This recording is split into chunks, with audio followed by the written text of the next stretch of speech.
We're good. Good evening. This is Pastor Barbara, aka Preacher with Parrots.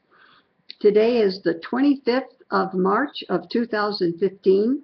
I'm at a live Bible study at iblog.tv, and we are in the Old Testament, being Wednesday night. Sunday morning, I preach regular sermons like other preachers, and then Sunday night, we're in the New Testament.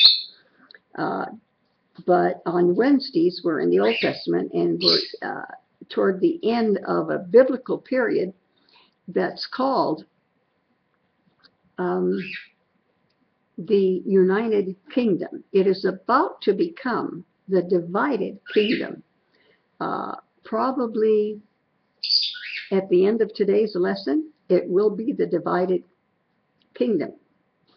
Let me give us a little bit background before we get started. You know, Solomon was one of the smartest men there was. God asked him if he wanted money, or what did Solomon want God to give him.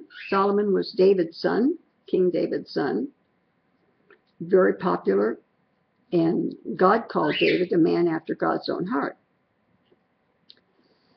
And he said he asked to, because kings also functioned as judges, so he prayed that he would have wisdom to make good decisions. And God was very impressed with him and said, well, since you didn't ask for money or fame, I'll just give you what you asked for, and I'll give you what you didn't ask for. And God gave him even more wisdom than he already had, plus knowledge and fame, and was a very popular fellow. He was 12 years old when he started to reign. There are some kings that reigned even younger than he did. He reigned for 40 years, as did his father David, and Saul, the king before them. Now, where we are right now is let me tell you, Solomon he didn't think that the part of the Bible that said not to have too many wives, not to have too many animals, kings should not get involved in too much. Of course, there were multiple wives in those days. And in many cases, if there was a woman with children and her husband passed away, she was too young to marry. She was too old to marry a second husband. And of course, there was the Levirate law, or the law of the near kinsman. But it wasn't unusual at all for a woman like that to get married again, and a husband would marry her just so that she would have a place to stay. And many of these women, some had separate houses, but many of them all lived together in kind of like a barracks type thing. Many of these wives and concubines that he had were gifts. There used to be in history in that time, not just biblical history, but all over the world, there were things called city-states. They were large cities. They were gated, or big walls around them to keep them safe, and they had their own king, and they were independent of other city-states. So when he became king, many of these city-states, to get in good with him, made them a gift of a wife or a concubine, which was another type of wife. He did well. He was a good man. He started out his kingdom taking care of fixing up the business of his father, who was the outgoing king, looked after his mother. However, he wanted to be a man of the world. He wanted to just not govern a small area, but he wanted to govern a large area, and he did. All the way down into Egypt, actually in Goshen, which is near Cairo, another place that I've been. And one of these days I'll have to get out some old slides.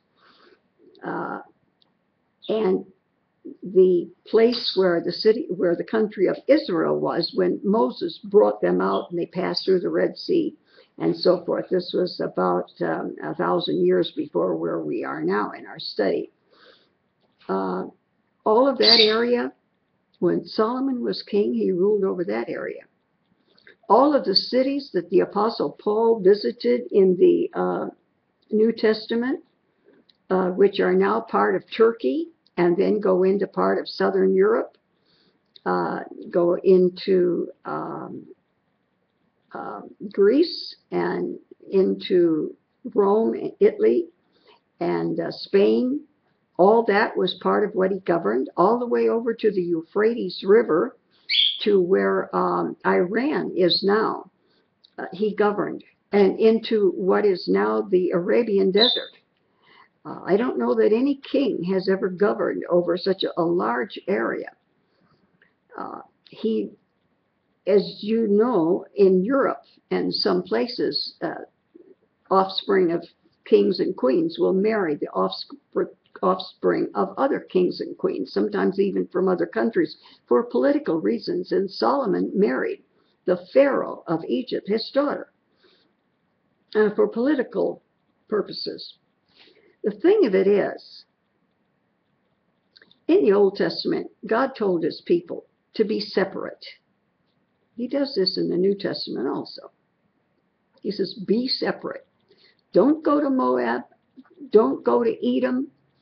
Don't go to Syria. Don't go to these other countries and intermarry with those people, because they serve other gods. And if you hang out with them, if you live in the same home as they do, and you are a family, they are going to influence your faith. And God has always said his people, whether Old Testament, New Testament, or us, we have to come out from among the world. We have to be separate, because you are like the people you hang out with. If you aren't, and you continue to hang out with them, you will become like them. No question about it. They will all follow you and be like you, or you will follow them, but you become like the people you spend time with. And that's what happened with the king.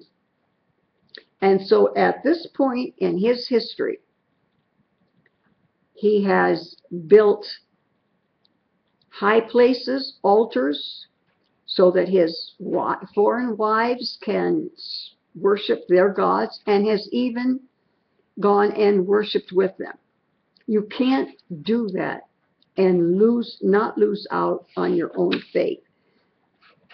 When he wrote the Proverbs, he wrote beautiful things like the fear of God is the beginning of wisdom. He wrote beautiful things.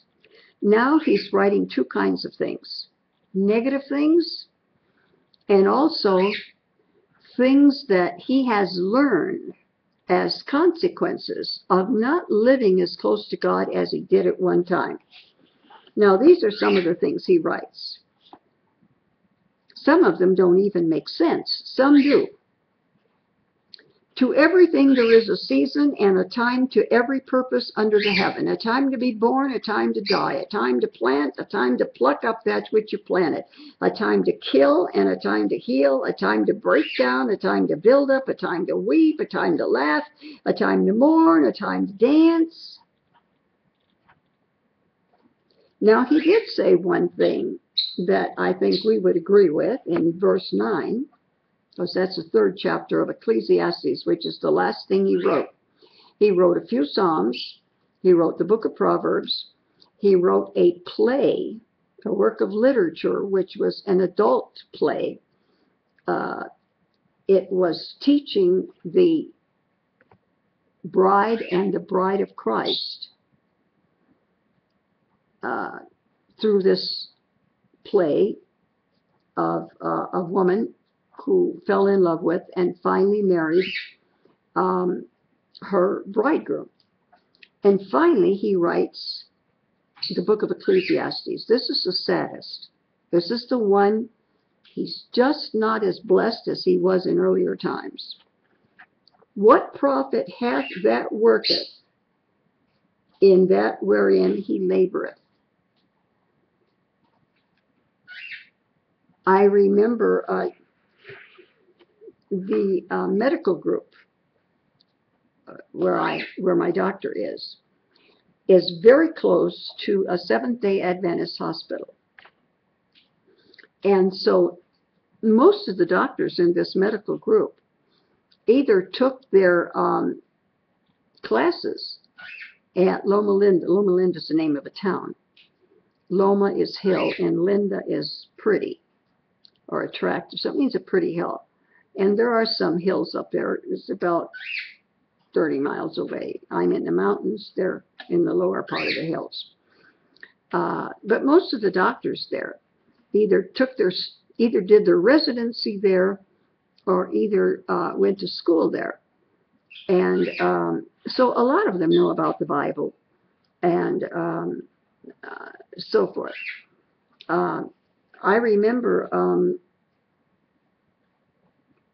well, let me go on with something else because I have something called tip of the tongue. And it means that I'll forget something for a minute. If I try to remember it, I won't. If I don't try to, I won't.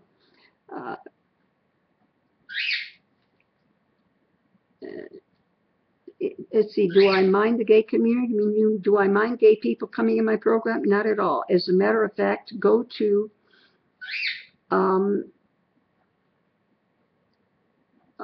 YouTube. When you click on youtube.com, it will come up, what do you want to watch? Type in all you wanted to know about homosexuals, number 1, number 2, and number 3. And it's 3 tapes that I made so that people who don't know anything about gays or don't understand what the Bible is talking about can get some acquaintance with it. No, I don't mind gays being in my program, if that's what you mean. Okay. So he writes here, and this makes a little bit of sense. Also, every man that should eat and drink and enjoy the good of all his labor, it is the gift of God. That's good. And he hasn't forgotten every smart thing he ever said. Then he talks something that might be appropriate for a funeral. All go to one place. He's not talking about heaven or hell here. He's talking about the grave. All go to one place. All are of dust, and all turn to dust again. At funerals, and I do more funerals than weddings, maybe because I'm older. But we usually use flowers or pick up a little bit of dirt, and we quote this scripture. And over the casket we say, dust to dust, earth to earth.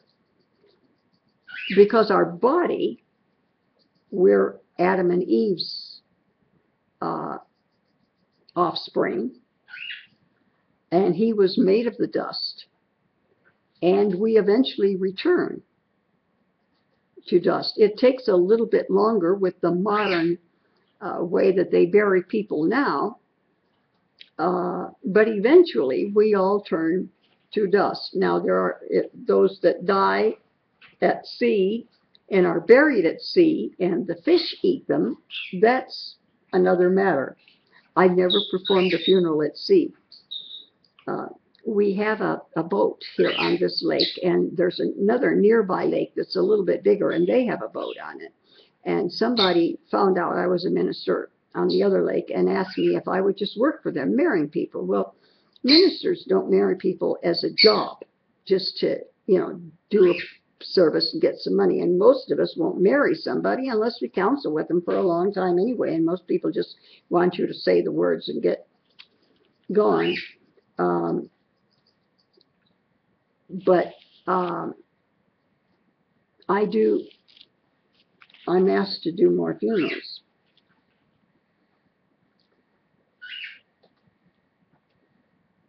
Wherefore I perceive that there is nothing better then a man should rejoice in his own works, for that is his portion, for those who bring him to see what shall be after him. He's talking again about the end of a man's life. He's coming to the end of his, even though he's, I believe, 62. He's still very young when he dies, but he is coming to the end. He's at the end of his kingdom, which until now has been very successful, and he's getting toward the end of his life. The prophecy about the kingdom being divided and only one tribe being left to him and 10 being given to his servant has already been prophesied. And he's talking a lot about the end days and thinking about how you've already lived. I'm going over now to the 7th chapter. This is very good what he says here. Very worthwhile. Something to live by. A good name is better than precious ointment. Ointment might be medicinal. Ointment might be like perfume. More like a cream. But it's valuable and it's pleasant. But a good name is more precious than ointment or something of value. The day of death than the day of one's birth. Now you would think that somebody that's being born, that's a very special day, because boy, that kid's got all kinds of chances and all kinds of opportunity, and his parents can give him experiences and buy him things and send him to school, and maybe he's going to really turn out to be something. But here's a man that's coming to the end of his life, and he's saying to have a good name. Everything you've done in your lifetime. And I've had people come up to me that sort of know who I am but don't know me, because I don't minister in English very often. So somebody that speaks English will say, oh, I've heard about you. I've heard you're a person of integrity.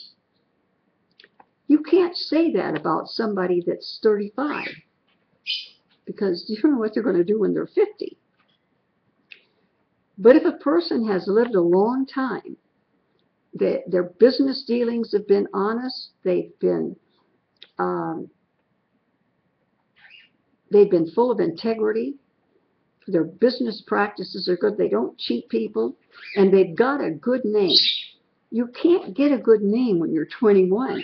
You don't really even have a checking account or a credit card, which I really don't favor too much when you're 21. But when you're older, what you're going to be, that's what you are. You can't change the past, and there's not a whole lot of the future. So he says the day of that man's death is better than the day of his birth. Because all that time he's had, he spent it well, or he hasn't. But at least you know how he's going to spend it, how it's coming out. You know that. Sorrow, now this is kind of unusual. Sorrow is better than laughter, for by the sadness of the countenance of your face, the heart is made better. You don't grow close to the Lord when everything is going great. You're tried. You learn to trust God. If you fail God and you're sorry for it, you learn how to come back and repent from your mistakes and stay right with the Lord. Certain things, you know, well, I don't know if any of you are 42. If you're 42, you might be 21, which is half of 42. If you're 21, you've lived 1/4 as long as I have. You haven't even had time to learn some of the stuff that I've had time to learn. Not everybody that has time to learn learns. Some people have time to learn and they waste the time. But at 21, at 42 you would be half my age. You haven't even lived long enough to have the chance to learn. So he says, sorrow is better than laughter. Well, let me go, let's see.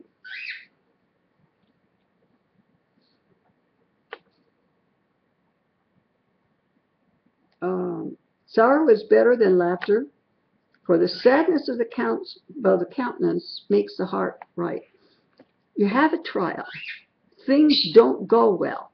When everything's going well, you don't know if it's good to serve God or not.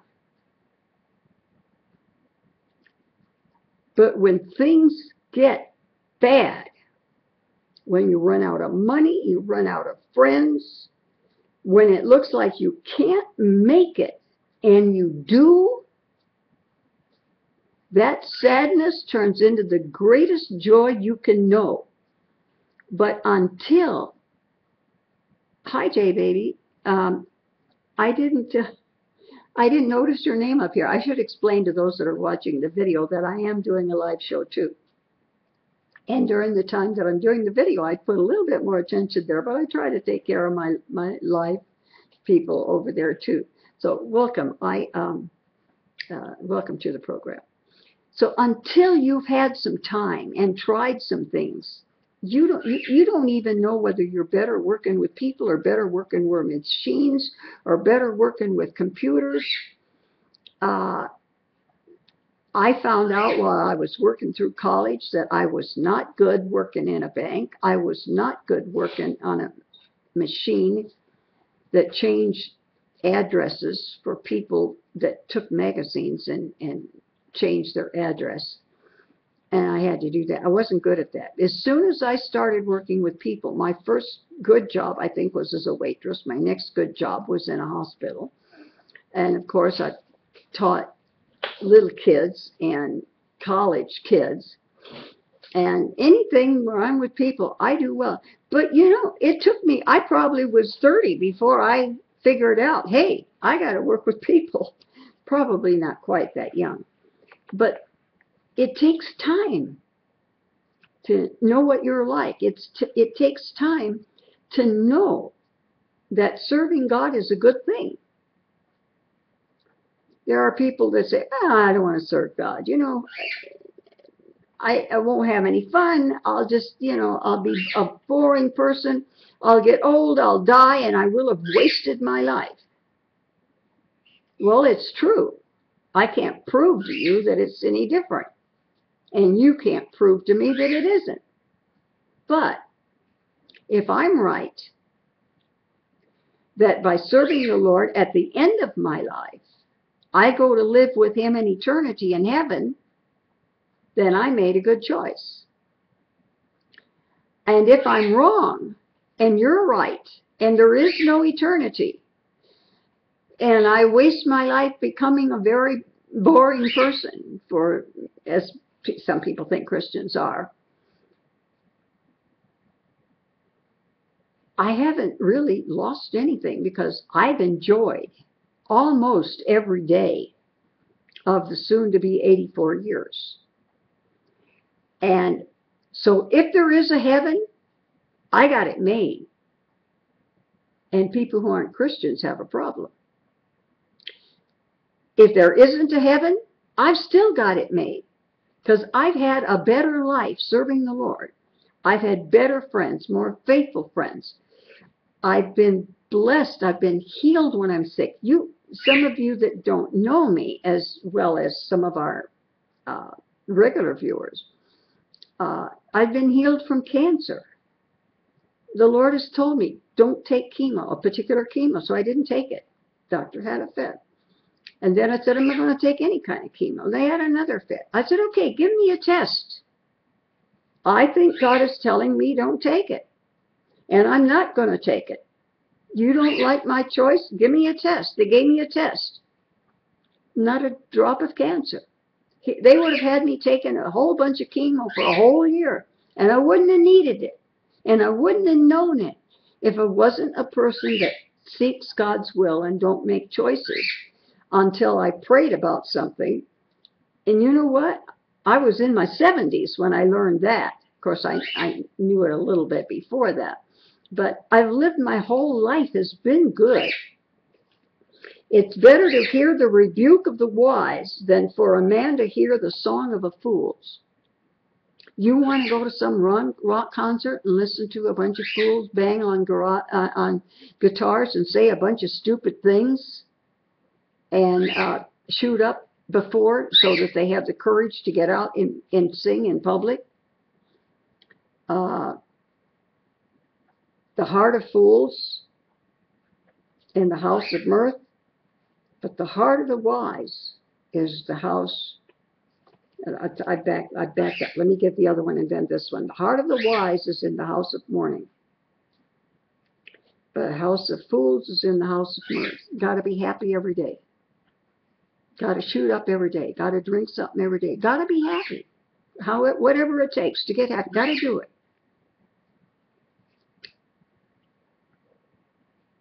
The heart of the wise in the house of the mourning. It's better to be smart and be suffering over something, but learn from that. And from that, become a better person, a more productive person.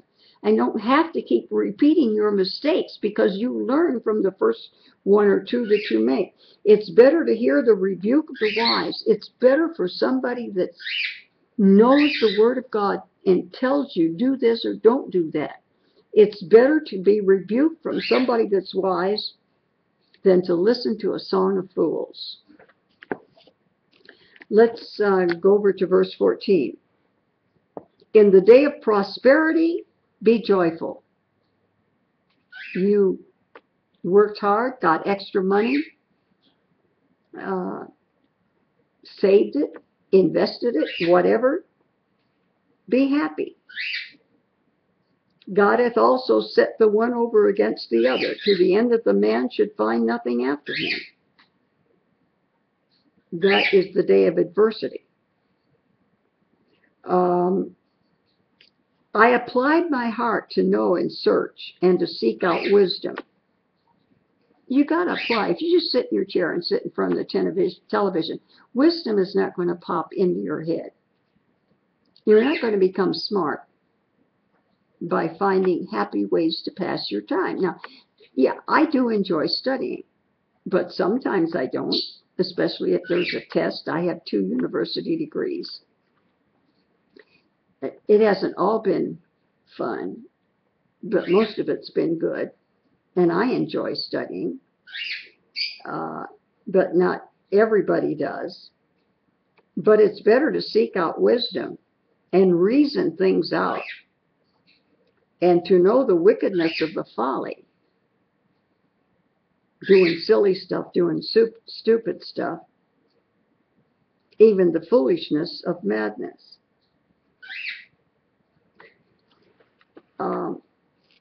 He's talking about things that are down. He's giving good advice because he's lived a little longer now and he's learned. And toward the end of his life, he's made some poor choices. But his life is over with as he's coming to realize his life is coming to an end. He's in his 60s. He's not that old. But he isn't going to get much older.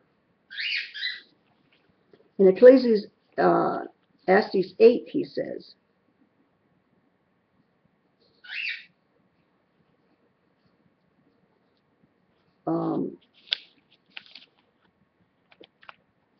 be not hasty to go out of his sight. Stand not in an evil thing, for he doeth whatsoever pleaseth you. I know that college is considered the time to become a man, the time to have fun, the time to have drunken parties every weekend. And you do study a little bit in college.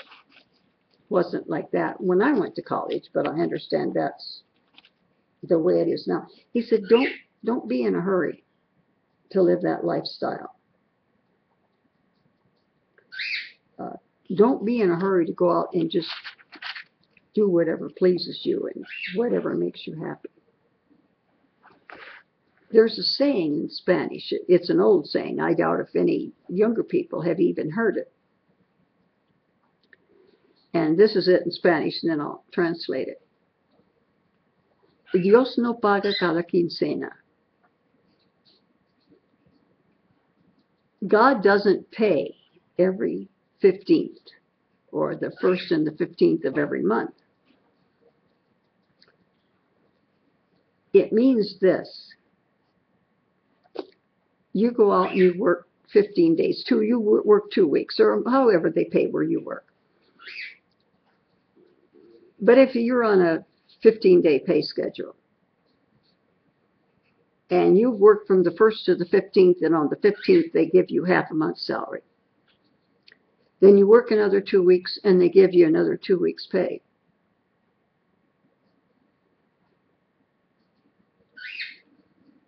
God doesn't pay that way.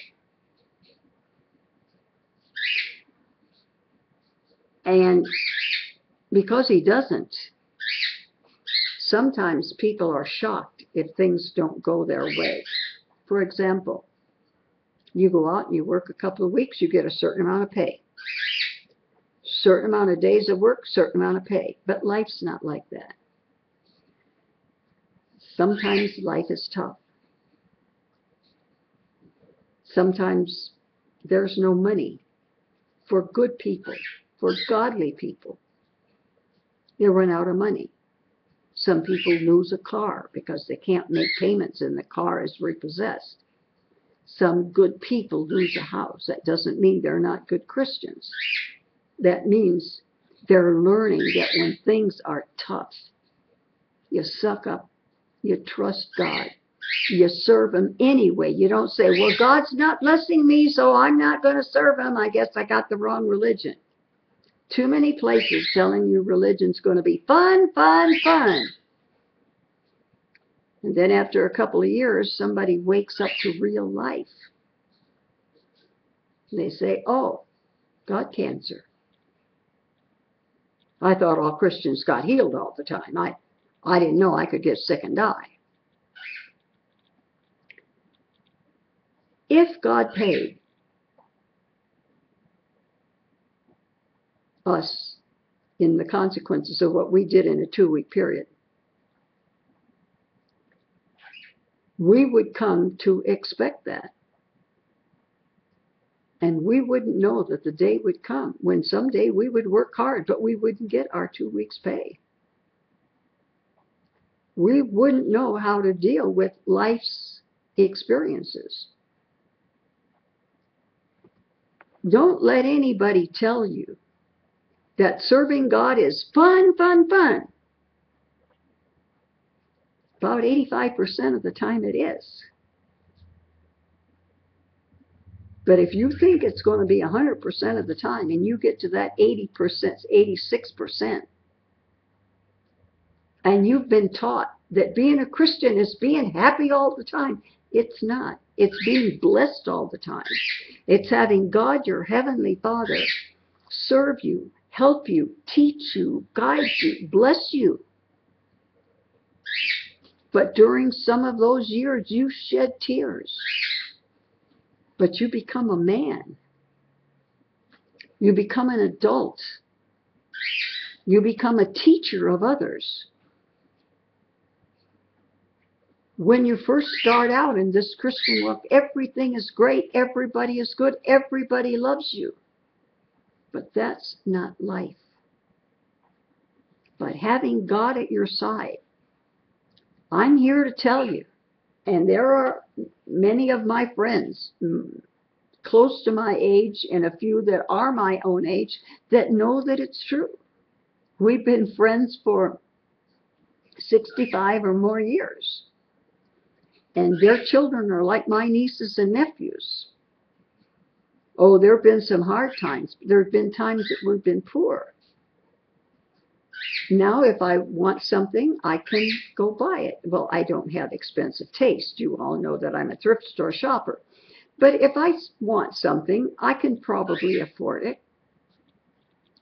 But it hasn't been like that all the time. But it's always been good. I've always been blessed. And if I were to get to the end of my life and there were no heaven, there was nothing, it would end, I would still be better off than most of the people than all of the people that I know that are in the world. All right.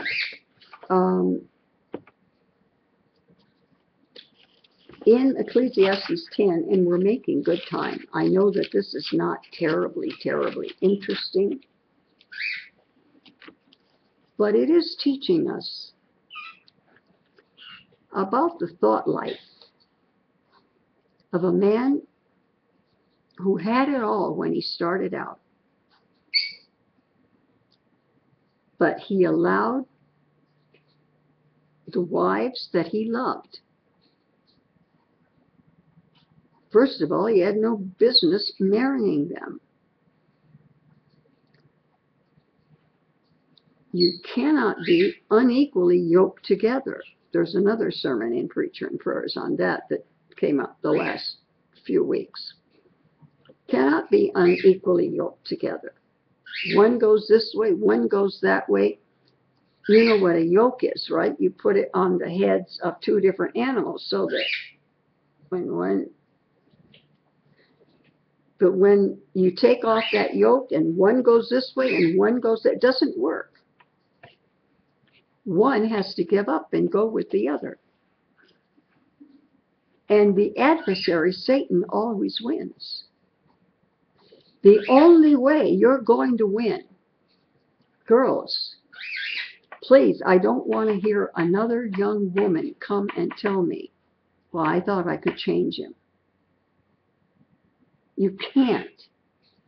For years, women before you have tried to change the man, and it doesn't work that way. Not only do they not change and become like you want them to become, sometimes they become even worse. But he's learned. And now he's older, and he realizes that he's learned.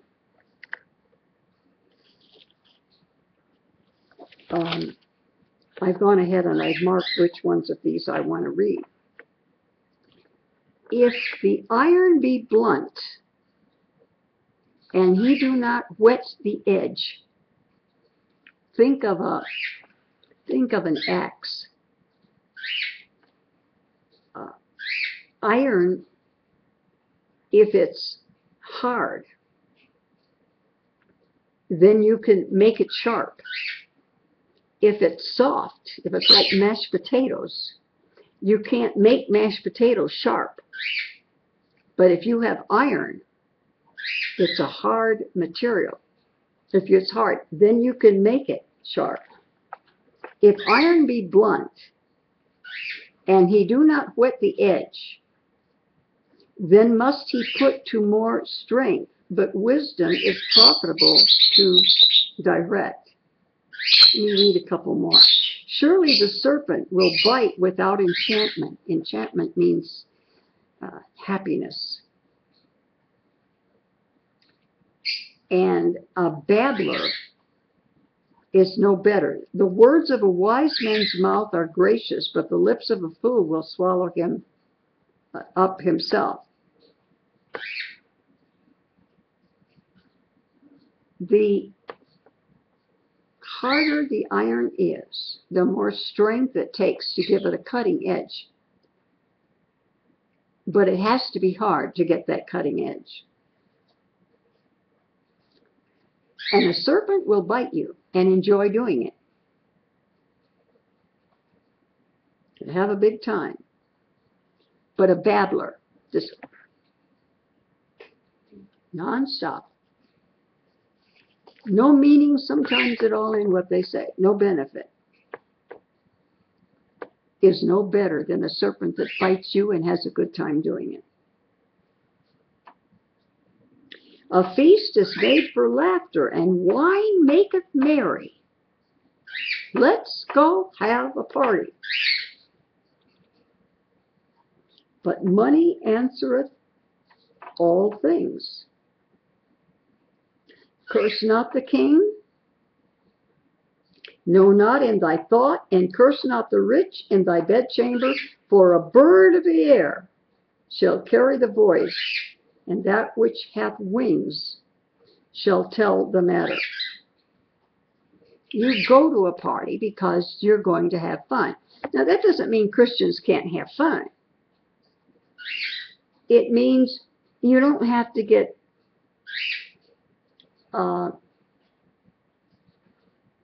your veins pumped up with junk, or, see, I grew up with an alcoholic, as did Dr. Phil. And he, like I, doesn't want even a spoonful. I remember at his 1000th program, he invited Oprah, and he served her champagne in a fancy glass, and this is what he served himself. Because you grow up with something, and you don't want to. You grow up watching somebody else's life. You don't want to grow up and have that be your life. Doesn't mean we can't enjoy ourselves.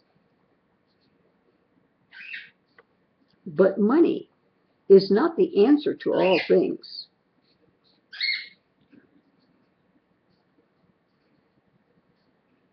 But many things can be bought with money. He said, curse not the king, and he's the king. He ruled a great many countries. Don't think badly about him.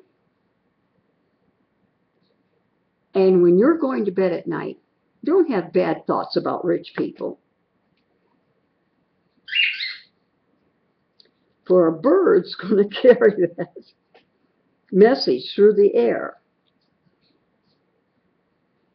And eventually, the rich or the king is going to know about it.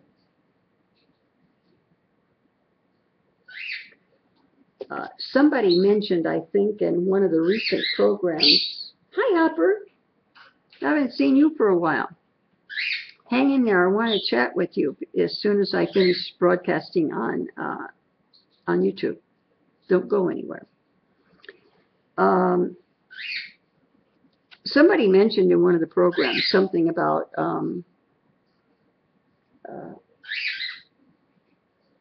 a type of religion that some people have. Think good things, do good things, and good things will come back to you.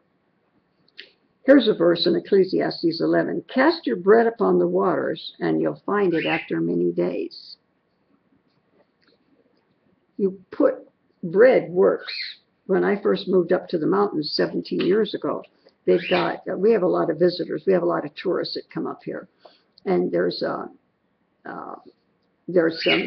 wrought iron fencing up there now. But I used to had a German Shepherd dog then. And I would come and fish just as sun would be going down. By the way, I showed you the mountains when I started the program. It's good and dark now, and now I can just barely see the lights on this side and the other side of the lake. But I used to go and fish. And not only was the fishing good, but we have many, many ducks out here. And you throw something out, and waves will bring it back. And many people believe, well, just do a lot of good, and good, it'll all come back to you. You do bad, and a lot of bad will come back to you. And people like that don't understand the concept that sometime in life you suffer.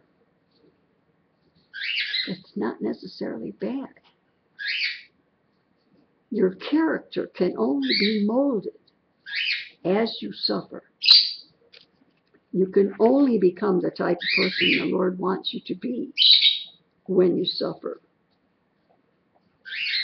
He that observeth the wind shall not sow, and he that regardeth the clouds shall not reap. You want to sit back and say, "Ah, aren't the clouds beautiful? Isn't the wind great?" You're never going to catch a fish.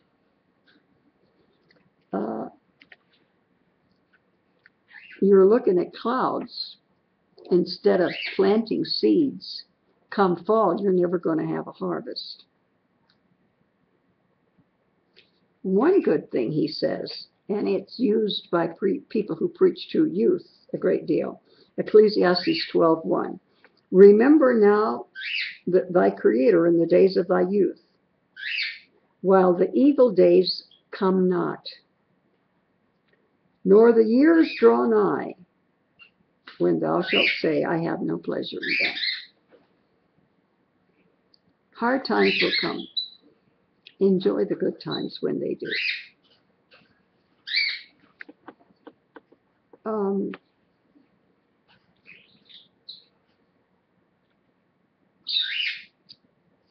going to talk now about the death of Solomon, and I'm almost through. Next Wednesday, we're going to, for one day, talk about the 12 tribes of Israel. This Bible, the version is King James, but the way the Bible is put together, it's put together chronologically. Every event that happened, when we get to that event, every verse in the Bible that speaks about that event is at the same place, and we can study it all together. So, because we are now going from a united kingdom, where the whole nation of Israel is one, and we're going to go into a divided kingdom where, according to the prophet, 10 tribes are going to live in the northern part of the country, and Judah plus the Levites, because they live wherever the temple is. There'll be 1 or 2, depending on how you look at it, tribes in the south, and there will be 10 in the north. We're going from a divided nation, or from a united nation, to a divided nation. So right in between there, we're going to study the 12 tribes. And we're going to get this from Genesis, Ruth, Chronicles, Exodus, Numbers,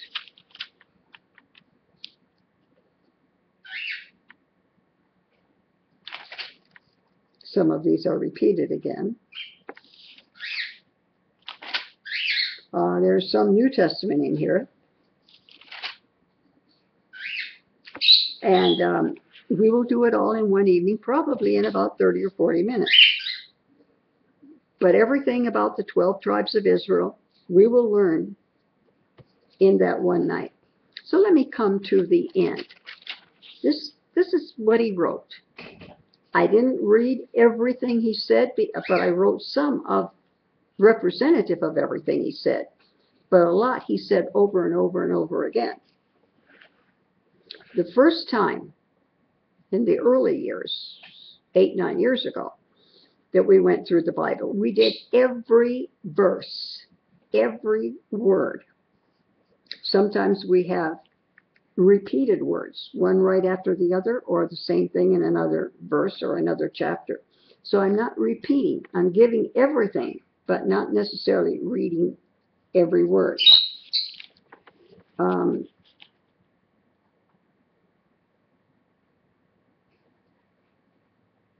It was in the year 945 before Christ that this happened. That means in 945 years, almost 1,000 years, Jesus would be born. This is where we are. We have a lot of things that happen in the Old Testament yet, but they will happen in a period of 600 years. So that's where we are. And the rest of the acts of Solomon and all that he did, and his wisdom, when he was saying very smart, very intelligent things,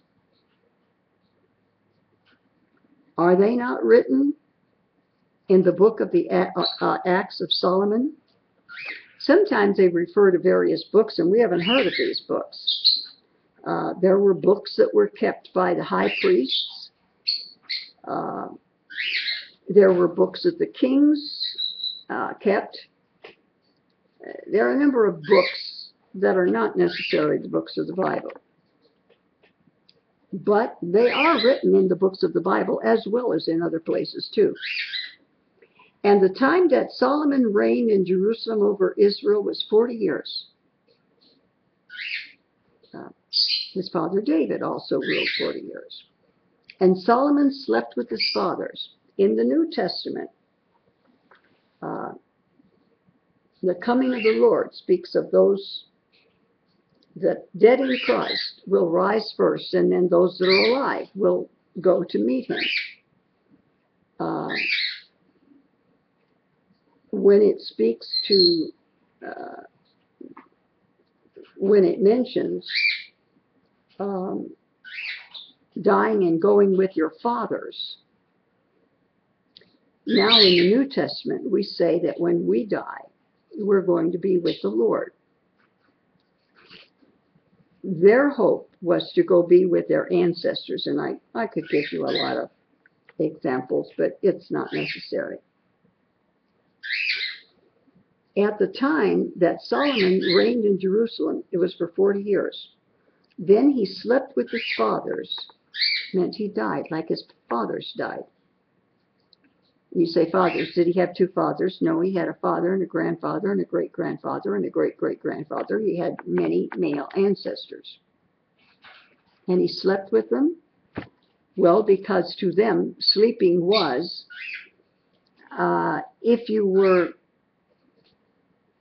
dead and another man's asleep, they look alike. They're both laying there not doing anything. The one who is asleep will rise again, as in the resurrection, as in the rapture. The dead man isn't going anywhere. So when believers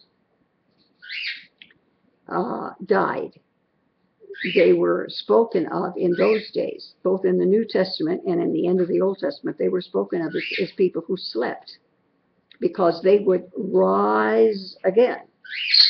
And they spoke of the dead as people who were not going to rise again. And he was buried in the city of David, his father, that was Jerusalem. And Rehoboam, his son, reigned in his stead. Remember, there's going to be 10 tribes and 1 tribe. His son is going to have 1 tribe. They're going to lose 10. That was because of the way he lived his life. The prophet told the king's servant, I'm going to give your servant 10 tribes to rule over. And I'm only going to give you 1. And you wouldn't be getting that 1 except for your father. You know, sometimes it'll mention a David or a James or a Jesse or a John. And because they didn't have last names or social security numbers, they would tell you their father's name so you would know which one. So that nobody would ever refer to Solomon as David's son, or to the one who wound up with only 1 tribe. See, David handed over 12 tribes to Solomon. Solomon did not have 12 tribes to give to his son. Solomon was going to have only 1. 10 were going to belong to his servant. And that's because of the way he lived. And at the end, he did not serve God. At the beginning, he did. At the end, he didn't. But so that it would never be said, David's son didn't serve God. He said, I'm going to wait till the next generation. So it was David's grandson that only got one tribe.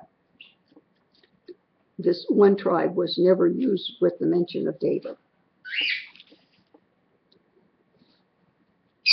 And Solomon slept with his fathers and was buried in the city of David, his father. And Rehoboam, his son, reigned in his stead. Now we're going to get the exact same thing, because I just read to you from 1 Kings. Now Chronicles talks about the same thing. And remember, in the chronological Bible, if we're talking on a subject, everything the Bible says on that subject, we're going to get it together. So I'm going to read you the same thing. Now the rest of the acts of Solomon, first and last, are they not written in the book of Nathan the prophet? There's an example.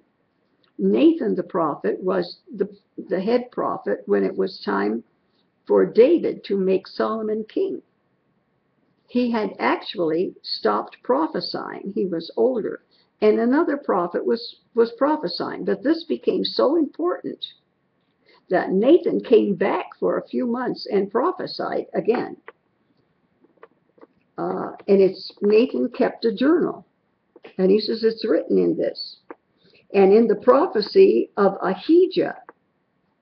Who's Ahijah? Ahijah is the prophet now, who goes to the king's servant and says, you're a servant, but I'm going to give you about 90% of the kingdom. So this is written by Nathan the prophet and Ahijah. And in the visions of Iddo, a seer was a person who saw things either in dreams or visions that God was, or an angel was speaking to him in some way. They were called seers, S-E-E-R. And those people would have their things that they wrote. Iddo the seer against Jeroboam, the son of Nebat. And Solomon reigned in Jerusalem over all Israel 40 years, and Solomon slept with his fathers. Told you it was going to be the same thing. And he was buried in the city of David his father, and Rehoboam his son reigned in his stead. Now we're going to talk about Solomon's, and I'm almost through. Just a couple more verses. And this is in Chronicles, 1 Chronicles. What I just read was 2 Chronicles, and what I read before that was 1 Kings. We're going to get all of the last days of Solomon right here. We won't do this again. And Solomon's son was Rehoboam, Abijah his son, Asa his son, and Jehoshaphat his son. Jehoshaphat. I don't know if some of you heard my message a week ago Sunday morning. The battle is not yours. Jehoshaphat was king at that time. So we've got about 4 generations here. Joram his son, Ahaziah his son, Joash his son. Joash, if I'm not mistaken, was 8 years old when he started to reign, or 6. Of course, they had tutors and they had advisors. But all these are, you know, his children, his grandchildren, great-grandchildren, great-great-grandchildren. It gives their names, and I wouldn't read them except as he was king, they will become kings, and we will hear their names again. His son Jotham, Ahaz his son, Jehiziah his son, Manasseh his son, Amon his son, Josiah. Josiah was another good one. And it gives their names. And it continues to give names that I'm not going to read from verse 13 all the way to verse 24. And Delaiah and Naimi, 7. And we have just concluded. Today is 3/25.